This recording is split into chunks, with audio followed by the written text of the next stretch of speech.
ये नहीं बताएंगे, ये शातिर, इनकी जुबान जो है यहां पर बंद हो जाएगी, ये नहीं बताएंगे ये सारी चीजें जो मैं आपके पास लेके आया हूं, क्योंकि यह आपकी आंखें बंद करने का काम करेंगे। तो यहां पर सबसे बड़ी पेचीदा बात है कि इन्होंने तैयार तो कर लिया दुर्गा को। अब देखिए यहां पर ये दुर्गा की जो लड़ाई है, वो लड़ाई जो है वो दिन में नहीं कराकर रात में करवा रहे हैं। तो पूरी लड़ाई यह रात में ही क्यों हो रही है, दिन में क्यों नहीं? एक स्त्री रात में लड़ाई लड़ेगी, वह भी हिंदू सनातन रीति रिवाजों के विपरीत। तो यह रात की लड़ाई, कौन सी लड़ाई हो सकती है? एक महिला पुरुष रात को कौन सी लड़ाई लड़ेंगे? क्या आप सभी का दिमाग काम नहीं करता, या आप अपने दिमाग का इस्तेमाल करना ही नहीं चाहते? एक महिला पुरुष रात में कौन सी लड़ाई लड़ते हैं, यह मुझे बार बार या चीख चीख कर बताना होगा कि ये दोनों कौन सी लड़ाई लड़ेंगे। आपको पता है महाभारत का युद्ध हुआ था, शाम को सूर्यास्त पे शंख बज जाती थी, युद्ध नहीं होगा, अब युद्ध विराम हो जाएगा, सभी एक दूसरे के गले लगेंगे। लेकिन यहां आप देख रहे हैं वहां पुरुष थे, यहां एक नारी है, वह दिन में नहीं लड़ेगी, वह रात में लड़ेगी। क्या इस बात में आपके दिमाग पर कुछ कौंधता है? आखिर जब इतनी शक्तियों का निर्माण किया था, जोरदार शक्तियां, तो आखिर 9 दिन क्यों लगे? ना ना ना ना, गलती से 9 रात क्यों लगी? आखिर दिन में यह लड़ाई बंद क्यों कर देते थे? यह लड़ाई छुप के क्यों लड़ी गई? दिन में लड़ाई बंद क्यों होती थी? इसमें आपके दिमाग के कपाट क्यों नहीं खुलते? आप इस पर जोर क्यों नहीं देते? यह है वो सवाल जो आपके शक्तिशाली महिषासुर को मार दिया जाता है और उसे ईश्वरीय कृति बता दी जाती है, जबकि वो हत्या है।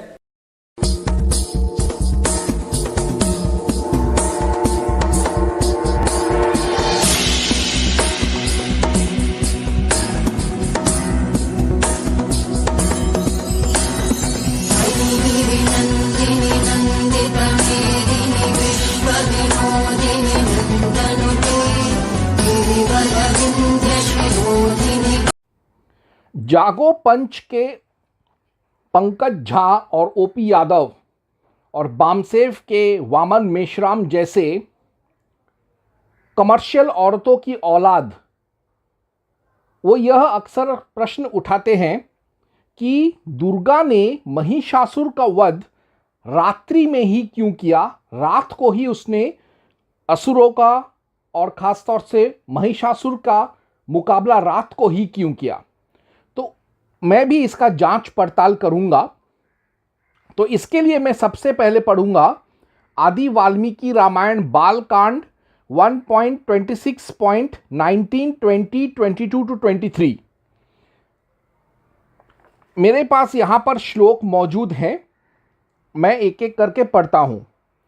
काम रूप धरा सातु कृत्वा रूपाण्यन केशः अंतर्धानं गता यक्षी मोहयंती स्वमायया अश्मवर्षं विमुंचति भैरवं विचचारसा ततस्तावश्म वर्षेण कीर्यमाणो समन्ततः दृष्ट्वा गाधीसुतः श्रीमानिदं वचनं ब्रवीत अलंग ते घृणया राम पापैषा दुष्टचारिणी यज्ञ विघ्नकरी यक्षी पुरा वर्धेत मायया वध्यतां तावदेवैषा स्पुरा संध्या प्रवर्तते रक्षांसी संध्या काले तु दुर्धर्षणानि भवन्ति ही इत्युक्तः स तु तां यक्षी मश्ववृष्टयाभिवर्षिणीं दर्शयञ्च शब्दवे धित्वं तां रुरोध स सायकैः। अर्थात परंतु वह तो इच्छानुसार रूप धारण करने वाली यक्षिणी ताटका थी, अतः अनेक प्रकार के रूप बनाकर अपनी माया से श्री राम और लक्ष्मण को मोह में डालती हुई अदृश्य हो गई। अब वह पत्थरों की भयंकर वर्षा करती हुई आकाश में विचरने लगी। श्री राम और लक्ष्मण पर चारों ओर से प्रस्तरों की वृष्टि होती देख तेजस्वी गाधीनंदन विश्वामित्र ने इस प्रकार कहा, श्री राम, इसके ऊपर तुम्हारा दया करना व्यर्थ है। यह बड़ी पापिनी और दुराचारिणी है, सदा यज्ञों में विघ्न डाला करती है। यह अपनी माया से पुनः प्रबल हो उठे, इसके पहले ही इसे मार डालो। अभी संध्या काल आना चाहता है, इसके पहले ही यह कार्य हो जाना चाहिए, क्योंकि संध्या के समय राक्षस दुर्जय हो जाते हैं। विश्वामित्र के ऐसा कहने पर श्री राम ने शब्दवेधी बाण चलाने की शक्ति का परिचय देते हुए बाण मारकर प्रस्तरों की वर्षा करने वाली उस यक्षिणी को सब ओर से अवरुद्ध कर दिया। अब आगे चलते हुए मैं पढ़ूंगा आदि वाल्मीकि रामायण युद्ध कांड 6.43.46 और 6.44.17। श्लोक कुछ ऐसे है। निहन्यमना हरिपुंग वैस्तदा निशाचरा शोणीत गंधमूर्छिता पुनः सुयुद्धं तरसा समाश्रिता दिवाकरस्यास्त मयाभि कक्षिणः। अर्थात उस समय उन वानर शिरोमणियों द्वारा मारे जाते हुए निशाचर रक्त की गंध से मतावले हो रहे थे।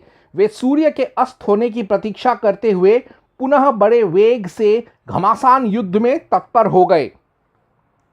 सूर्यास्त के पश्चात प्रदोष काल से लेकर पूरी रात भर राक्षसों का बल अधिक बड़ा होता है, इसीलिए वे सूर्यास्त होने की प्रतीक्षा कर रहे थे।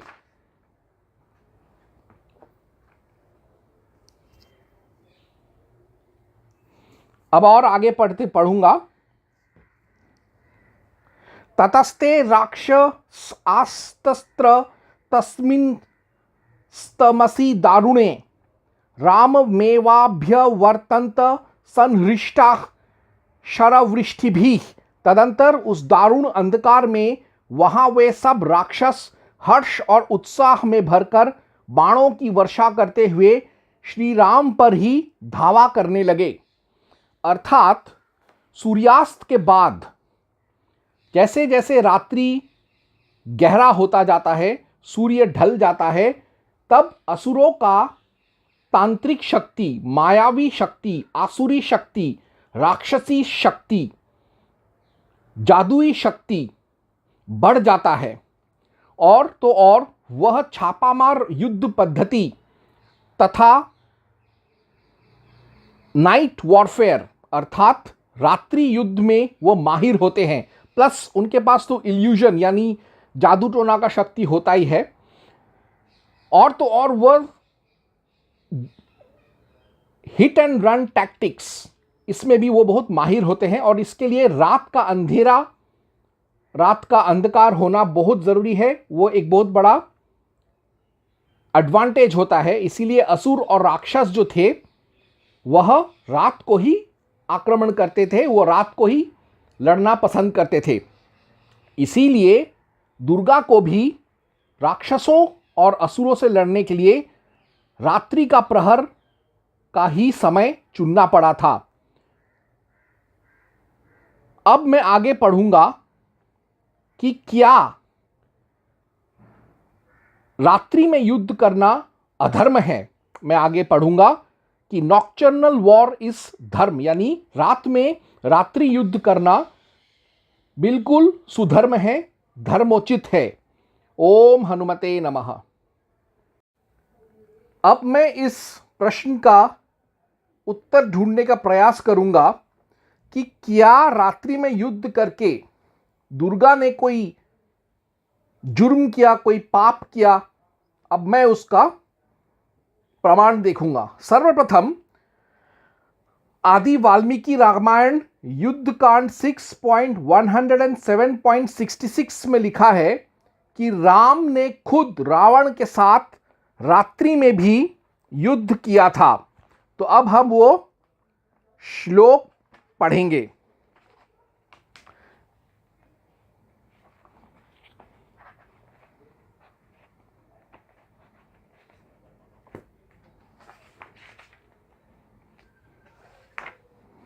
तो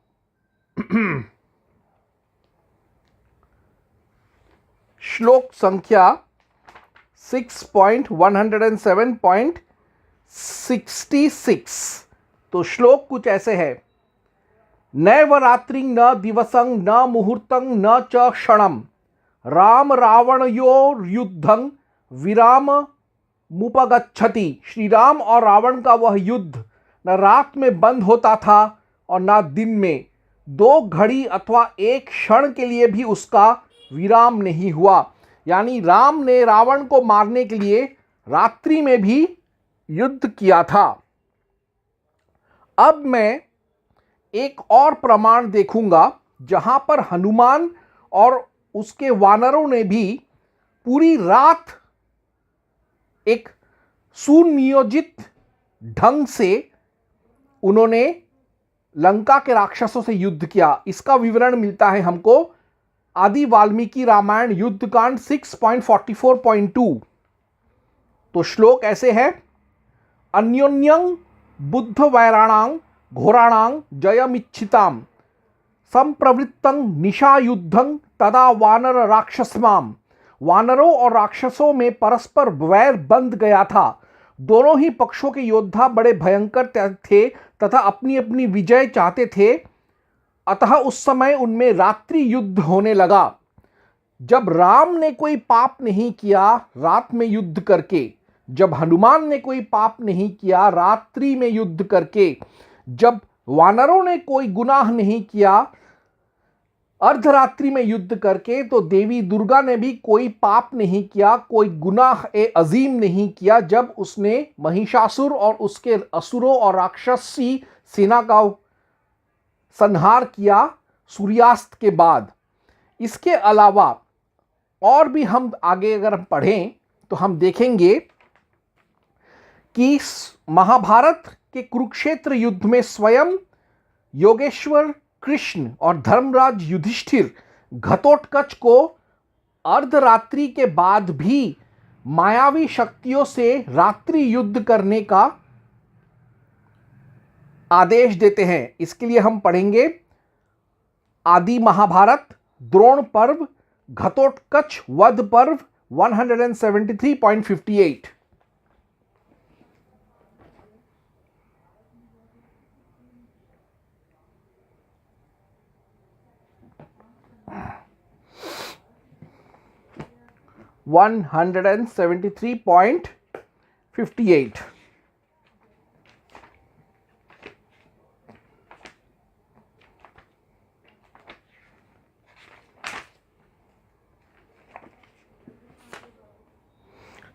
श्लोक है।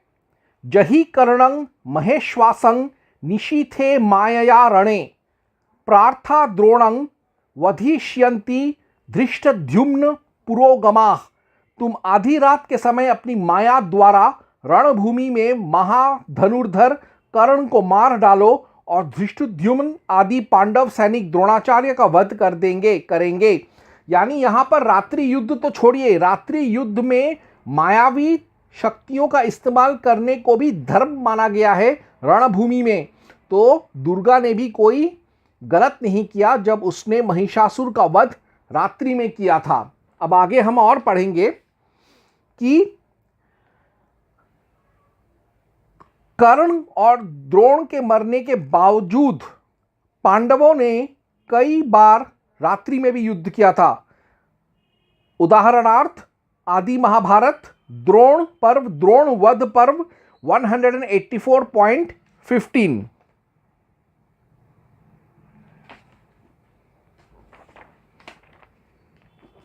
श्लोक कुछ ऐसे है।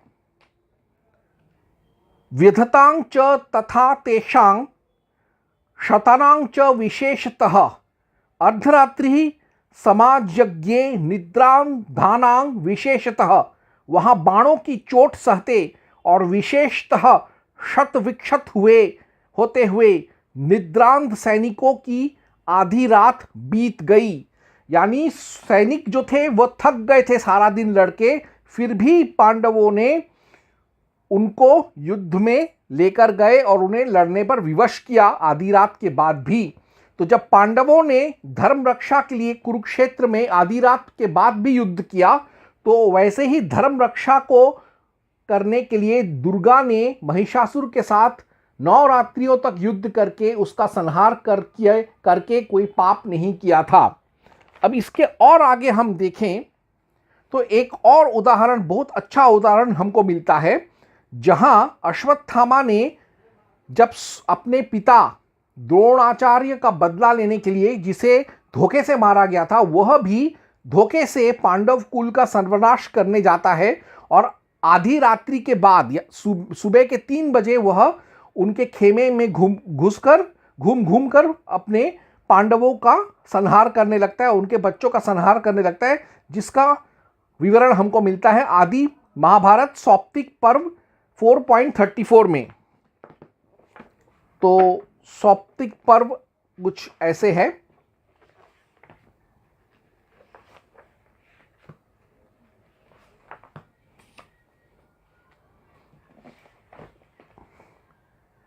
अहं तु कदनं कृत्वा शत्रुणां मध्य सौप्तिके ततो विश्रमीता चैव स्वप्ता च विगतज्वरः। मैं तो आज सोते समय शत्रुओं का संहार करके निश्चिंत होने पर ही विश्राम करूंगा और नींद लूंगा। तो इसके बावजूद हम देखते हैं कि छत्रपति शिवाजी महाराज ने भी रात में छापामार युद्ध लड़ा था। आज भी पाकिस्तान और उसके जिहादी रात को भी हिंदुस्तान में प्रवेश करके आक्रमण करते हैं। इंडो पाक जितने भी वॉर हुए हैं वो सब रात्रि में भी हुए हैं और दिन में भी। इजराइल, ईरान, हिजबुल्लाह, हमास, अल फतह, इन सब के बीच, लेबनान, इन सब हूती, इन सब के बीच जो युद्ध हो रहा है वह रात्रि में भी चल रहा है। और तो और बामसेफ के वामन मेश्राम और जागो पंच का जो प्रवर्तक है, उनके जो खुदा हैं यानी रसूल मोहम्मद, वो भी रात्रि को कारवाओं को लूटते थे और मक्का पर रात्रि में भी हमला करते थे, और जिसमें कई बच्चों, बूढ़ों और औरतों को भी मौत के घाट उतरना पड़ता था। इसका विवरण हमको मिलता है हदीस सही मुस्लिम 1745, 32.31 और 19.4322 में। तो इन सारे मध्यकालीन, महाभारतकालीन, रामायण युगीन और आधुनिक उदाहरणों से हम साबित कर सकते हैं कि इसी तर्ज पर रात्रि में युद्ध करके और रात्रि में ही महिषासुर को मार के दुर्गा ने कोई पाप नहीं किया था। ओम हनुमते नमः।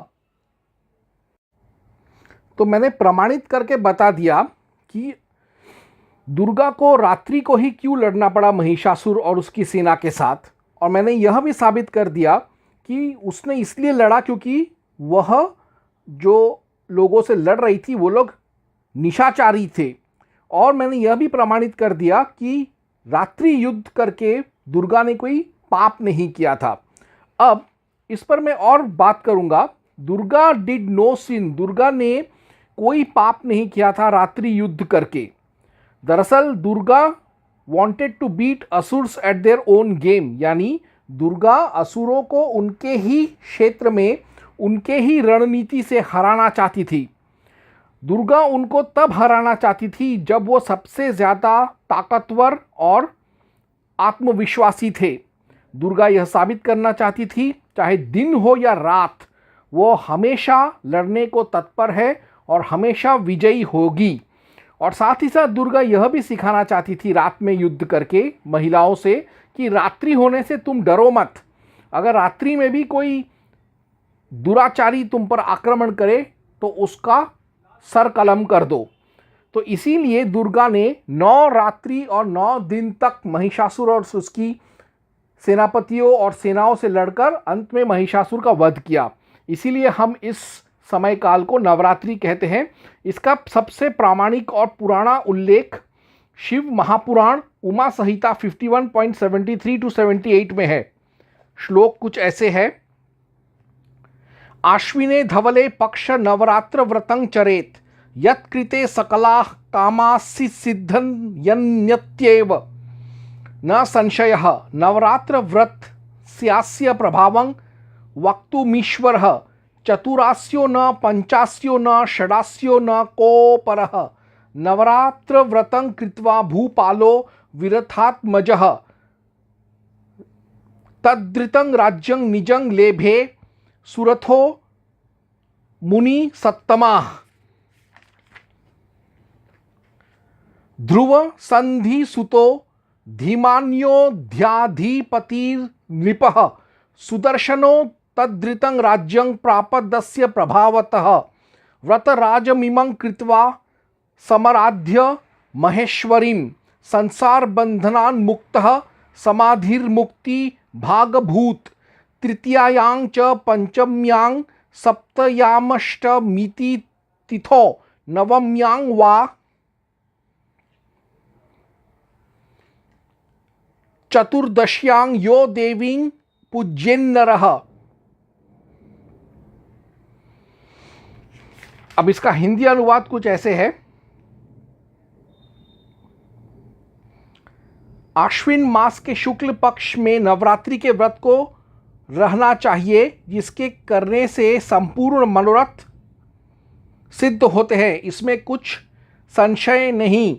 नवरात्रि के व्रत के प्रभाव वर्णन करने को न ब्रह्मा, न पंचानन शिव तथा न स्वामी कार्तिक, न और कोई देवता समर्थ हैं। हे मुनि श्रेष्ठो, नवरात्रि के व्रत को करके विरत के पुत्र राजा सुरथ ने अपने हरण किए हुए राज्य को पाया और इसी के प्रभाव से बुद्धिमान ध्रुव संधि के पुत्र अयोध्या के स्वामी राजा सुदर्शन ने भी छीने हुए राज्य को पाया। और इस श्रेष्ठ व्रत को करके महेश्वरी की आराधना कर संसार बंधन से मुक्त हो वह समाधि वैश्य मुक्ति का भागी हुआ। जो मनुष्य तृतीया तथा पंचमी में तथा सप्तमी व अष्टमी को, नवमी अथवा चतुर्दशी को देवी का पूजन करता है और आश्विन के शुक्ल पक्ष में विधान से व्रत करता है, उसकी सब कामना देवी भगवती नित्य पूर्ण करती है।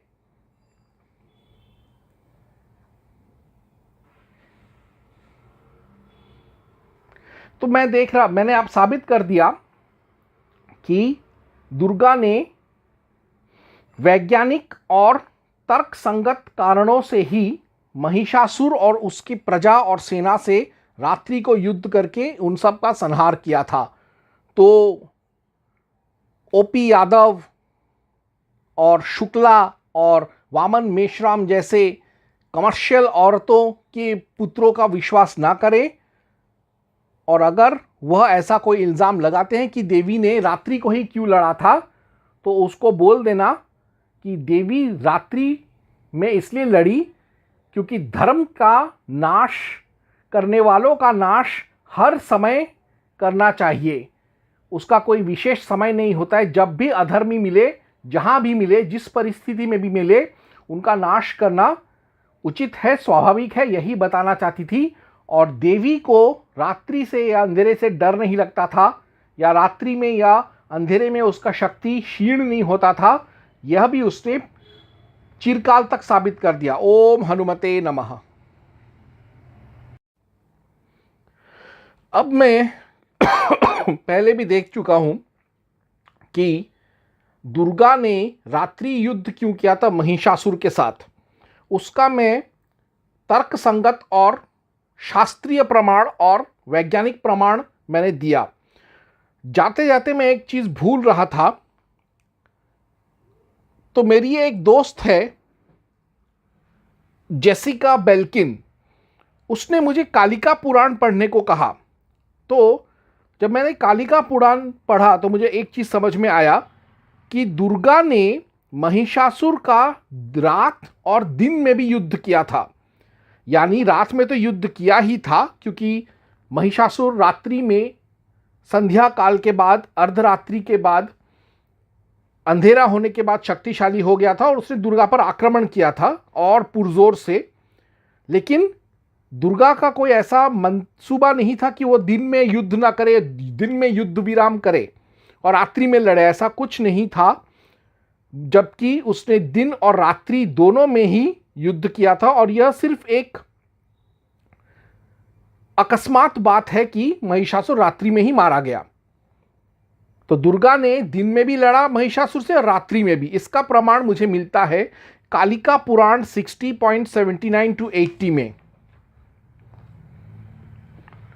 श्लोक ऐसे है, देवानां तेजसां मूर्ति शुक्ल पक्षे सुशोभने सप्तम्यां सा करोद देवी अष्टम्यां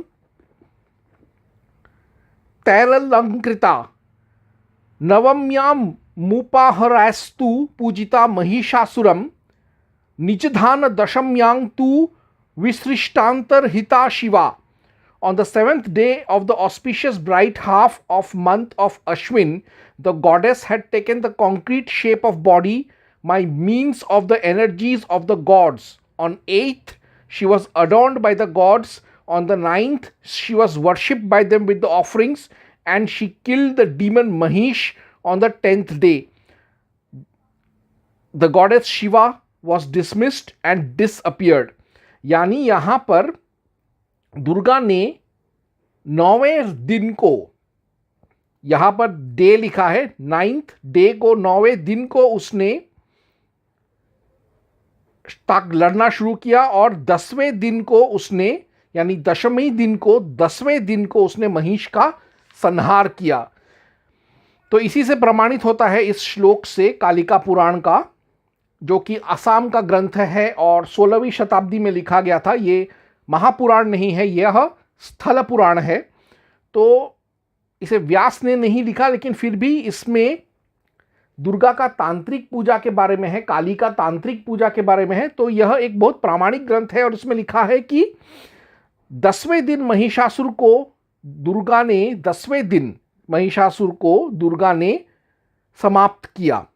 यानी रात्रि को ही उसने नहीं मारा, या सिर्फ रात्रि को ही उसने युद्ध नहीं लड़ा, वह दिन में भी लड़ी और रात्रि में भी वो लड़ते रहे और तभी महिषासुर मारा गया, हालांकि जब वो सबसे ज़्यादा शक्तिशाली था।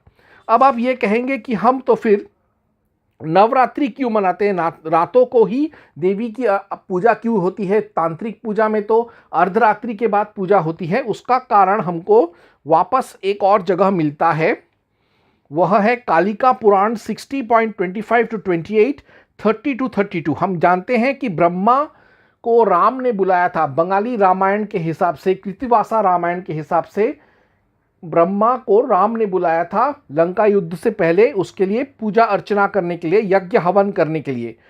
तब ब्रह्मा ने कहा था कि मैं दुर्गा का अकाल बोधन करूंगा, यानी उसका मैं कृष्ण पक्ष में पूजा करूंगा, और वो भी संध्या काल के बाद, सूरज डूबने के बाद, अर्धरात्रि के बाद रात को।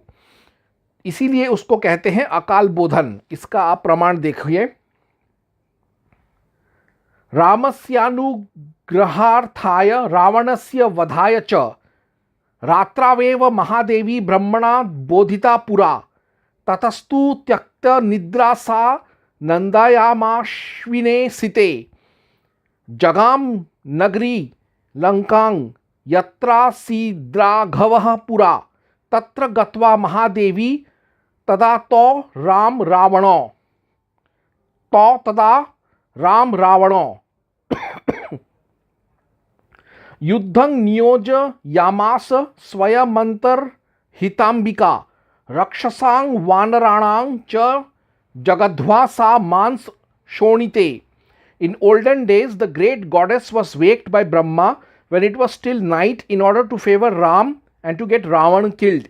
Then, having given up her sleep, she on the first day of the bright half of the moon in the month of Ashwin went to the city of Lanka where Ram stayed in the past.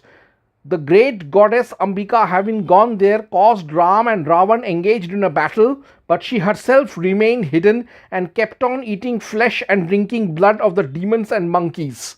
यानी यहाँ पर साफ साफ कहा गया है कि नवरात्रि का परंपरा राम और ब्रह्मा ने शुरू किया जब उन्होंने अकाल बोधन का सिस्टम बनाया, का प्रणाली बनाया, जिसके हिसाब से दुर्गा का शारदीय पूजा होने लगा कृष्ण पक्ष में, और वह भी संध्या काल के बाद, सूरज ढलने के बाद, अर्धरात्रि और रात्रि में। दिन के समय तो होता ही था, लेकिन अंधेरे में उनका पूजा और भी होने लगा। अंधेरे में क्यों? क्योंकि रावण के जासूसों से बचकर यह यज्ञ करना था।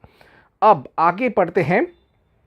यावत् तयोः स्वयं देवी युद्ध के लिमुदैक्षत तावत् तु सप्तरात्राणि सैव देवैः सुबुचिता। During the period of 7 days, when the goddess herself observed the game of the battle by the two, she was worshipped during all those 7 days by the gods. यानी ब्रह्मा राम के अलावा, हनुमान के अलावा दूसरे देवताओं और देवियों ने भी रात्रि में राम का हित के लिए दुर्गा का पूजा किया था, और वहीं से नवरात्रि का परंपरा शुरू होता है।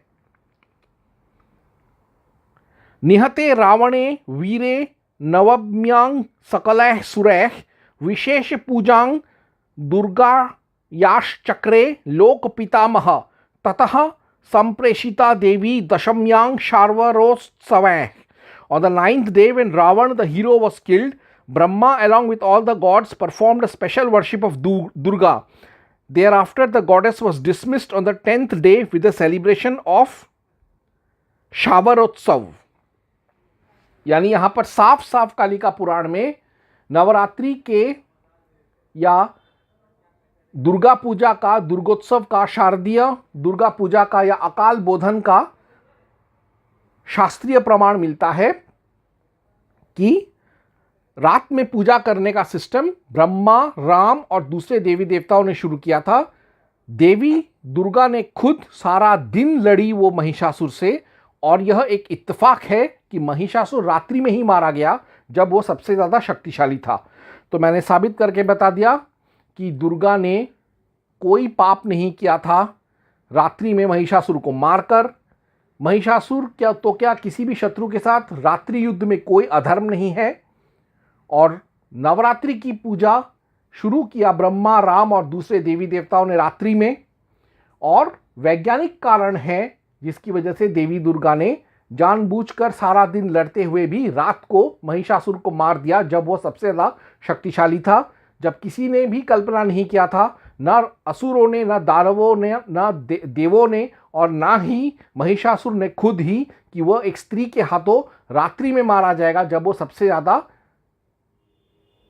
मायावी और ताकतवर था। ओम हनुमते नमः।